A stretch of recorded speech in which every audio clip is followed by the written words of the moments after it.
Hello everyone and welcome to LitFilmFest Lives. It's lovely to have you here where we will be discussing a classroom topic and a brand new book to go along with it. I'm Tim Miles and today we are looking into the topic of adventurers, specifically focusing on this book, Fantastic Female Adventurers by Lily Dyu. And we have a real adventurer on with us tonight, well, an author adventurer, an adventurer of the page maybe, Lily. Hi everyone. Hi Lily, how are you doing? I'm good, thanks very much. Yeah, author adventurer. Yeah, that's right. Yeah, you're adventuring on with us on LitFilmFest today. Would you like to tell us a bit about your book, Fantastic Female Adventurers? We'll start with this one because you've written two fantastic. Yeah. So I've written two children's books, which coincidentally came out on the same day last year. So October 2019 was quite busy. Fantastic Female Adventurers, as we both got in our hands, is 14 stories of modern day women adventurers and explorers, from going into space to sailing around the world, mountain running, climbing the world's highest mountain. That's Fantastic Female Adventurers. And there's some really great adventures in here. Some that I wasn't familiar with.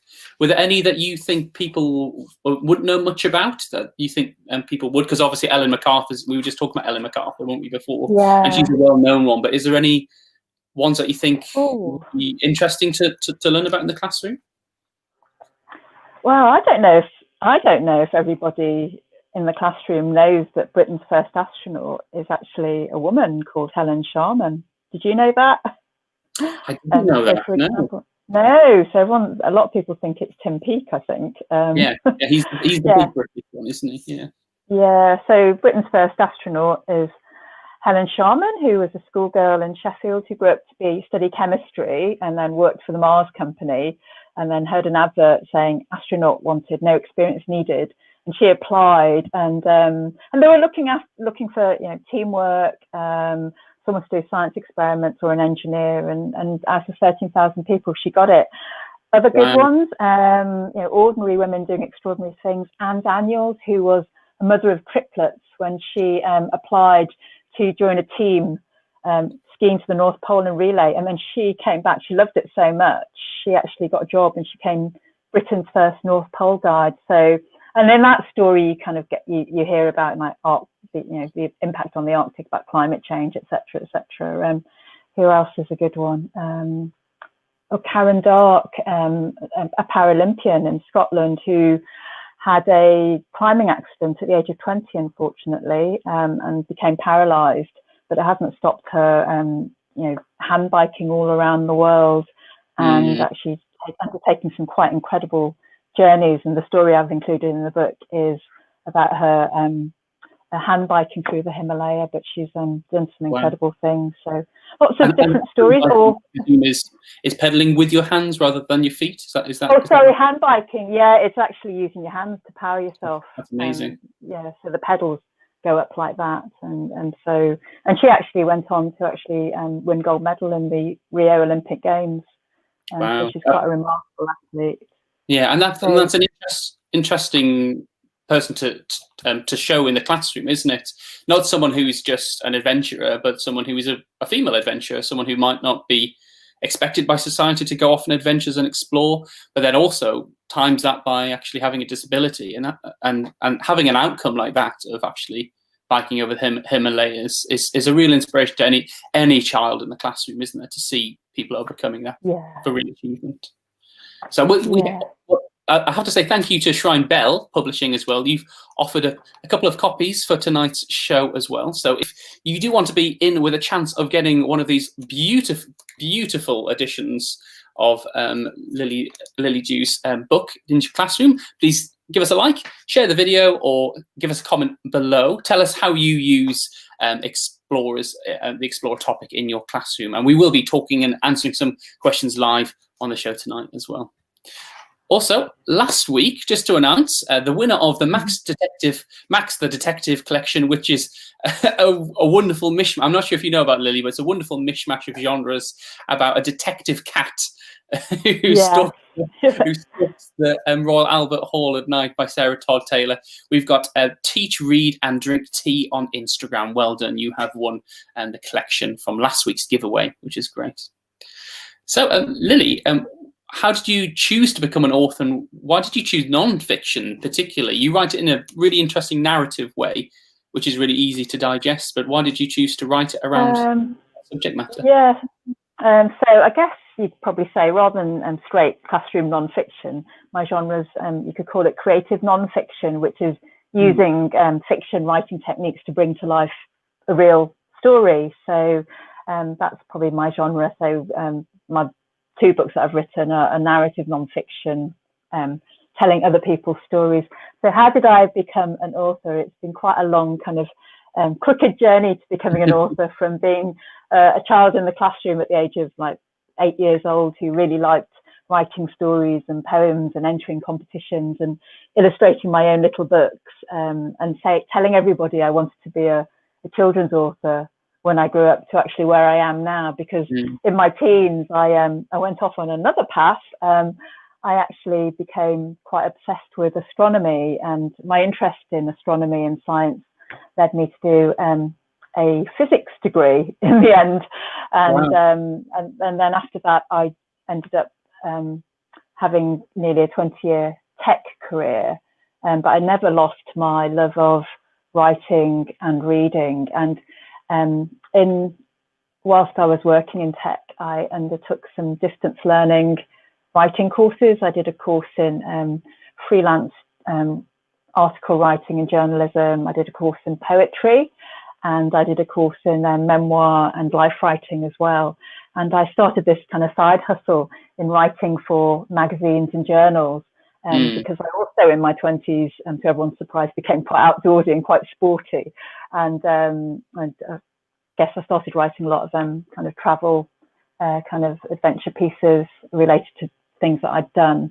And that led on to, having this side hustle. And then 5 years ago, I left my tech career, and it was a chance to focus on, to see if the writing would go anywhere. And then that's when I came up with my book ideas.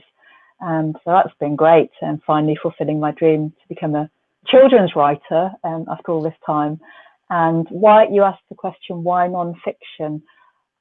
I think I'm naturally drawn more to reading more non-fiction these days, whether it's kind of nature writing or books like psychology or other narrative non-fiction or memoir. I read a lot more non-fiction than I do fiction, and I'm really interested in ideas and sharing them, and also really curious about people as well. So that's probably what's drawn me to wanting to share that with children through my non-fiction writing. I think some children also love non-fiction, don't they? They love to read it, and it's easy to say, let's just go down the fiction route in the classroom. But those preferences are there in the young as well, aren't they? And that's an interesting, to hear that as a established author already of 2 very, very well-written books, that you have that preference even in adulthood. We have a few comments as well, Lily. So thank you, Catherine. She didn't know about the first female astronaut. It's so important for our children to learn about these adventurous female role models. The sky is their limit, or is it? Ooh. Catherine. Oh dear. I hope we're not going down the pun route this week. Well, Helen Sharman did say once she'd like to go to Mars, so maybe the sky's the limit's beyond that. So, Thanks, Catherine. We've also got Carol, who's coming. It is great to hear about so many different female explorers. Such an inspiration to young minds. The book is also beautifully illustrated. That's very nice. It's very kind. This is perfect to share with my pupils alongside my Explorer topic. Oh, great. Which is linked to climate change and plastic pollution. Well, Carol, you might also be interested in Lily's other book, which I am displaying up here. And we will do a giveaway in the future with this one. Do you want to tell us a little bit about this, which has just come out on hardback, isn't it, as well, Lily? Yeah. So last year, on October the 3rd, it was a very busy day for me because I had my second children's book published on the same day, which is Earth Heroes, which is 20 stories Earth heroes from around the world, and an Earth hero is someone who's fighting climate change and conserving and protecting nature and protecting our natural environment. And you'll recognise some of the people on the cover, Greta Thunberg and Sir David Attenborough, obviously, but other people that you may not have heard about, which were equally inspiring. And excitingly, it's just come out in a gorgeous illustrated edition, which I'm so excited about, because I think I always wish I'd taken art when I was in my teens. So I'm really excited about the illustrations in all my books, actually. So the illustrations are gorgeous. Yeah, Amy, she's done such an amazing job. So that's just come out about 3 weeks ago. So it's really exciting. It's got gorgeous illustrations to accompany all the pictures inside the book. So Carol, you might enjoy that book as well.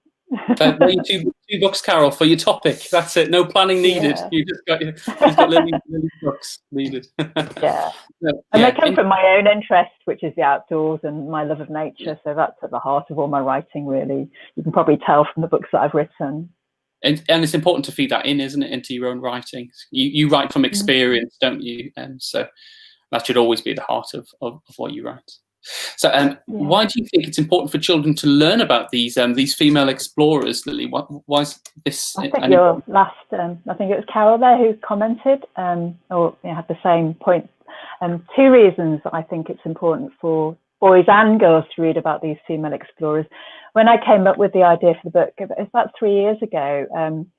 One of my friend's daughters, they're quite an outdoorsy family, and she's very outdoorsy, 8-year-old. And I wanted to get a book of these role models for her, and I couldn't find anything in the shops. And then I realised I read a lot of adventure literature and mountaineering literature, and I didn't realise that most of the books on my bookcase are written by men, but that was counter to what I knew, because I'm kind of hooked into quite a few adventurous women kind of communities and groups, and I knew lots of women doing this kind of thing.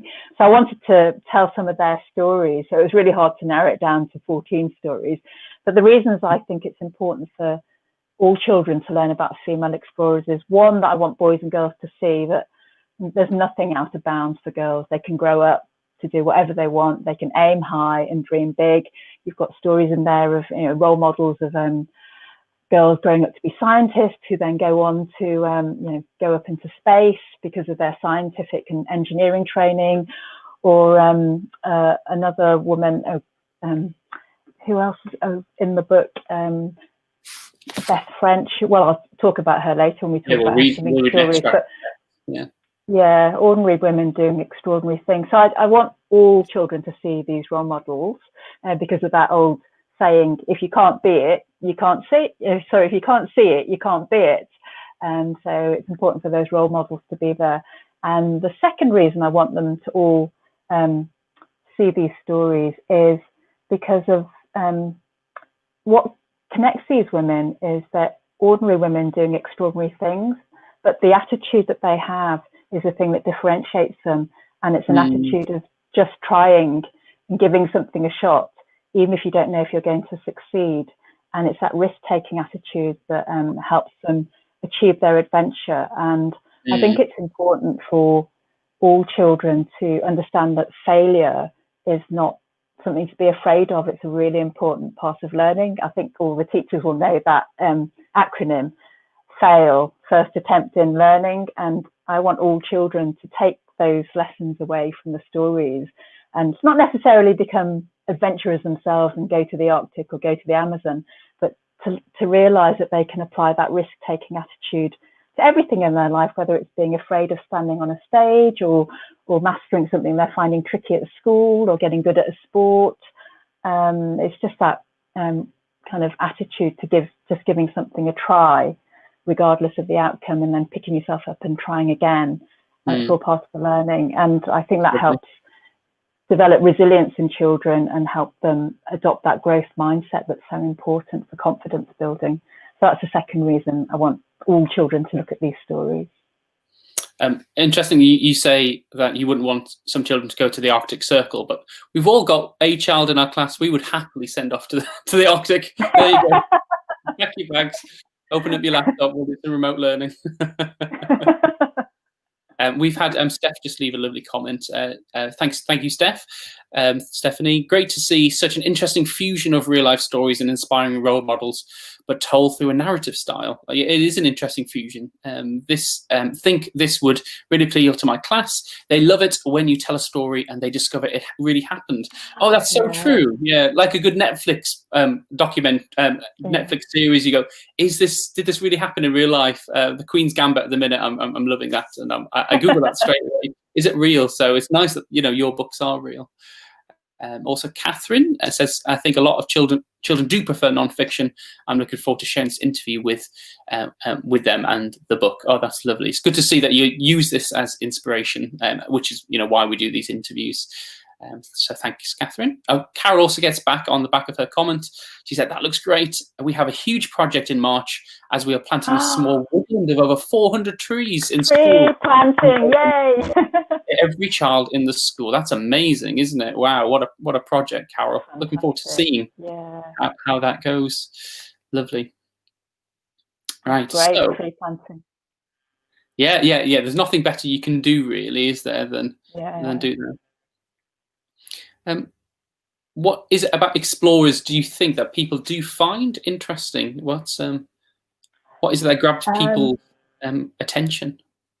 Well, I think, I can only speak for myself, but there's a couple of things that I find interesting about reading books about exploration and adventure. First is by reading about the story, you get to have that adventure and that journey from the comfort of your own living room, and you get to experience new places, new landscapes, new countries, new people, and meet the people and meet their cultures. So it's like vicarious armchair travel. That's one thing I love about reading about explorers and adventurers. And then secondly, the thing that really fascinates me, what they're doing is probably just so out of the ordinary for us, and you think, wow, that's just such an extreme thing to take on. I'm fascinated about what drives them and what motivates them, and what challenges they overcome and how they overcome them. It's that kind of story arc. The challenges they may overcome might be physical danger and like extreme hardship or endurance, or more interestingly, perhaps, is like the mental challenges. How do they overcome perhaps loneliness, self-doubt, the fear? And so it's all about what challenges they undertake or overcome on their journey, and how that changes them internally as a result. And I'm fascinated to understand what person comes out at the end of that experience, and what takeaways they have, what wisdom perhaps they have might to share, apart from maybe don't try that at home, kids, or something. But yeah, that's what interests me, I think. Vicarious travel, and probably the psychological makeup of these people, because by reading their story, you become the protagonist, and you experience that adventure, and you too are partially changed by reading about what happens to them if it's written well. So yeah, that's what interests me, that narrative arc, I think, of how they're changed by the challenges that they met along the way. Fantastic. And just on that as well, with the number of explorers and the age of the internet, do you think we are running out of places to explore? Have we been most places now? Well, I don't know if you saw them. Did you see that photo last year of the people queuing on Mount Everest to reach the summit? Wasn't that shocking? Because they all wanted to wait to get to their summit selfie, but by waiting in line to get up there, they were obviously putting themselves at risk because they were in the death zone trying to reach the summit. But so if you look at something like that, you might think that we're running out of places to explore, but I don't think that's true. That's a subset of people who can afford £50,000 to £100,000 to be guided up Mount Everest. But actually, for ordinary people like ourselves, who want to explore and see beautiful places, I'll take Britain as an example. We've got 15 national parks here, and we've got the Countryside Rights of Way Act, which allows us footpath access to so much countryside and footpaths in the national parks and on the coastline. So we've got plenty of places to explore, but I think we've got two different issues. One is that possibly a lot of people don't want to go and explore those places at the weekend. They're not feeling that connection with the natural world and a desire to go and enjoy those green spaces. And over 50% of people around the world live in big urban centres, whether it's huge cities, increasingly mega cities, and towns. So it's very hard for them to feel that connection with nature. So that's one challenge, to get more people to want to go and explore the places that we do have access to, such that they will feel that connection and fall in love with it, and then be willing to fight for it and protect it and stop it being perhaps taken over by development. And then a second issue that we saw during the pandemic is we had our 1 hour a day to go out and exercise, but of course not everybody has access to green space easily. They might not be able to get to a park. You know, it was different for me living in mid Wales with green space around me to when I was a child living up in the northwest of England and not going to the park. And that would be the same for lots of people through the pandemic who didn't have equal access or easy access to green space and parks and the outdoors. So that's something I hope that we can do something about going forward. So I don't think we're running out of places to explore. We're very blessed in this country to have good access to lots of beautiful places. It's just, does everybody want to access those spaces? Or for the people who do want to access it, can they get equal access to green space? That's the challenges I see. And that's a lovely thought, isn't it? Having a personal exploration. It's not about finding something out just for humanity's knowledge and sake, is it? But you know, a child might know about the walk over the hills just behind the house. They might not know it's there. Yeah. They might not have seen their city from a different angle, and it's nice to promote those experiences, isn't it? Even within the classroom, we can all be explorers, and that's a lovely thing. Yeah, I definitely think, I mean, you know, the stories in the book of amazing daring do around the world, you know, including going all the way around it. But adventure's a state of mind. I want kids to think that being adventurous is about discovering and exploring and discovering new things and new places, and just giving something a try, even if they're a little bit afraid, and then seeing how things turn out anyway. And it can definitely be from your doorstep. You know, some of the adventures we recommend in some other things that we've done with schools is, you know, maybe rollerblading to school, or like picking a place on a map that's nearby, and then going and seeing what it really looks like. And then through lockdown, people have had to, you know, lots of children been camping in their gardens or building dens indoors. So adventure doesn't need to be, it can be from your doorstep. And that's something I definitely encourage for children and adults. In fact, through lockdown, I couldn't get further than 5 miles away from my house. So I was discovering all sorts of new places close to home for the first time because I was forced to. Steph's come back at us. I promise I'm not paying her. She's just giving. I think I hope so too, Stephanie. She says that she thinks and hopes that the lockdown really made people appreciate green and wild spaces, and which I think is a really good point, Steph. She says so helpful for children to learn about resilience needed and challenges the explorers that overcome. We all have those resilience, those challenges that we have to, personal demons, don't we? That how we have to overcome, or circumstances. So it's nice to mention that. It can seem that when you're young that some people can just do things and others can't, but this really promotes a growth mindset. That's a great point, Steph, that everyone has got to the point that they are by struggling, haven't they, and pushing through problems that they've got. So thanks, Steph. We'll definitely enter you into the competition to win one of Lily's books for some lovely comments there and liking the video. Thanks, Steph. That's great. Also, Carol's got back up. Promise I'm not paying her off as well. She's just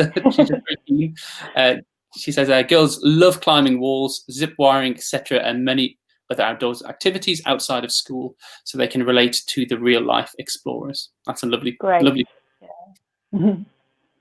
Great to hear it. Yeah. Okay, Lily, are you ready for the quick fire fiction challenge? Is this where I fail at answering questions about my own book? Yes. That is correct. I will be asking you questions about your own book. So are you ready? Go on. Don't forget that this section you can use in class as well as a comprehension task, and we will be hosting on LitFilmFest the text itself and the questions and this video edited for a classroom resource at some point in the future on litfilmfest.com. So keep your eyes peeled on that. Ready? Off we go.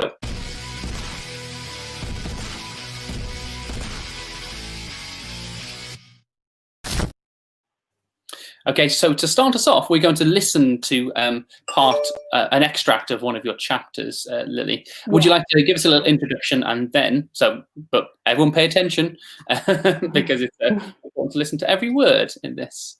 Lovely. Right. Over to you, Lily. So I'm going to tell you read an extract from Beth French's story. And Beth French is a fascinating adventurer. Her story is entitled Beth, the Water Baby Who Grew Up to Be a Mermaid, Swimming the World's Oceans. And Beth French, another story of incredible endurance and resilience. At school, she was pretty sporty and she was a real water baby as a child and loved swimming. But unfortunately, at 10 years old, she developed glandular fever and she became very ill. And then she was intermittently off school through her teenage years with ME and chronic fatigue syndrome. And she ended up having to leave school at 17 and she was confined to a wheelchair. But she promised herself if she ever got better, she would set herself the challenge of swimming the English Channel. And happily, she did get better. And then she left home a couple of years later and she did go on to spend the next years working all around the world and doing a lot of traveling. And by the time she was in her early 30s, she was back in the UK with her son. And she had a son called Dylan, who's autistic, and he's a big part of this story as well. And she homeschools him. She went on to do her English Channel swim, which she achieved. And incredibly, she did it in 15 hours. And she actually zipped home on a boat and crossed back to Dover in time to read Dylan a bedtime story. But after that adventure, she decided to look for an even bigger swimming adventure. And she found something called the Ocean 7 Challenge. And for those of you who've heard about the 7 Summits Challenge, it's the swimmer's equivalent. And it's doing a channel swim, like the English Channel swim, in 7 different places around the world. And she decided to take this on. Only 5 people had done it. And only no one had ever done it in less than 12 months. So she decided to give this a shot. And she did a couple of years training. She was going to take Dylan with her on the adventure. And she started in 2016. And her first swim was in America, which she succeeded in doing the Catalina Channel swim. And then she went on to do her second swim in Hawaii, which was called the Molokai Channel swim between 2 Hawaiian islands. And I'm going to read you an extract from her story. So this is December 2016. And she's had to start the swim at night time, or she's swimming through the night so that she can finish in daylight. In December 2016, Beth went to Hawaii for her second swim, crossing the Molokai Channel. She remembers the nighttime part of the swim best. The water was warm and dark, and her arms had a green-blue glow. There were sparkles spiraling off her fingertips, and beneath her were glowing blue squid and fish. Her support crew, Mike, was kayaking next to her, and the bottom of his boat and paddle were glowing as well. It was caused by phosphorescence from plankton, tiny creatures in the water that give off light when they're disturbed. It was magical. After a while, Beth stopped and floated on her back to take a break, watching the night sky twinkle with a billion stars. Instead of handing over her drink, Mike said, "Beth, I don't want to worry you, but there's a shark behind you." He shone his head torch into the water. Beth saw a pointed grey fin and froze. She could make out stripes beneath the water's surface. It was a man-eating tiger shark. Quickly, Beth moved into an upright position by treading water. She'd read that if you encounter a shark, you should make sure that you don't look like a fish so that it won't want to eat you. The shark swam lazily beneath them, and she pulled up her knees to get away from it. The shark was longer than the kayak. Desperately, Mike flashed his torch at the support boat to get it to come back. It felt like forever, but it was about 10 minutes before the boat turned around and sailed towards them. This scared the shark away. Beth had been in the ocean for 10 hours, and still had 5 hours of swimming in the darkness ahead of her. She was terrified because she could not see what was in the water beneath her. There could be anything lurking in that black water. And let me just show you the gorgeous illustration by Telly Carroll of Beth in the water with the shark following her. Probably can't see it actually.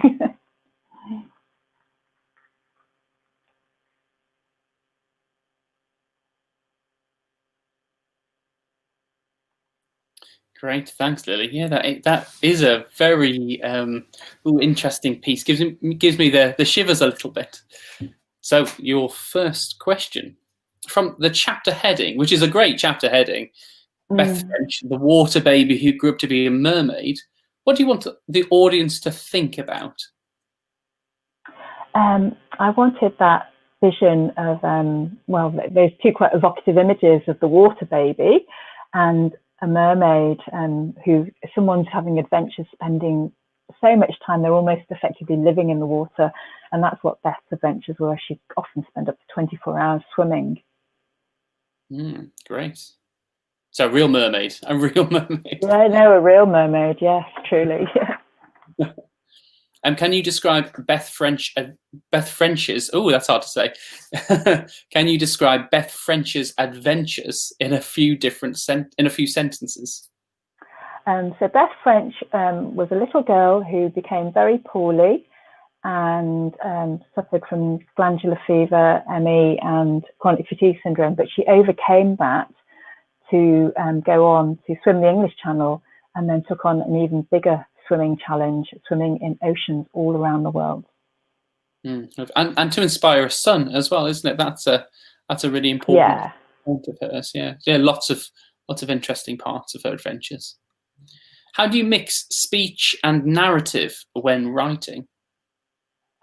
I use the speech to break up the narrative, and I use it so that it allows the reader to hear the voice of the person who's the protagonist in the story and get to know them and their personality. Which writing techniques do you use to describe action? I use short, sharp sentences, and I vary the verbs. So, for example, Beth saw a pointed grey fin and froze, and I vary the verbs I use active verbs. Fantastic. You're doing very well, I must say. You clearly know your own book. You're an expert.